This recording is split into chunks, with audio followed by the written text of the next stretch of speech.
that people talk about in music and everything else. How do you kind of do that? Is that something that you kind of pull from, like childhood experiences in the 90s and stuff like that, that kind of channel into what you do now?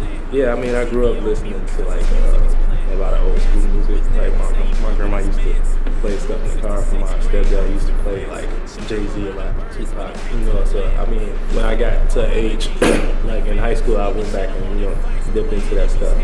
As I saw music was changing, I was like, yo, let me go back and try to do something different. How hard is it for you to maybe like do something different? You just gotta keep pushing and just you just gotta keep your fans' ears, keep them interested, and keep consistency because I mean, like there's a lot of different music coming out from Chicago, and you just believe in your work, then you're going in the right direction. Right? Give your music time and just let it grow. Just focus and make sure your stuff is quality before you put it out. Okay. Before I started making the mixtape, I was working on my album, but then I was like, yo, I feel like this album is too good, so let me just build up my buzz a little bit more. So I started making the mixtape. But I'm just working this year and like making sure the two rotate is right. Everything in the event I do for it, so it can build that up.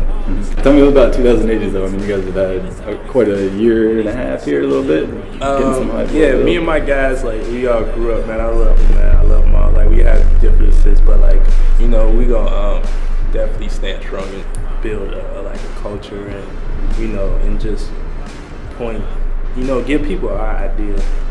And if they relate to it, then they can run with it and actually add something to it. Or we're just trying to do something fresh for hip hop. Light-skinned nigga with haze playing 2K.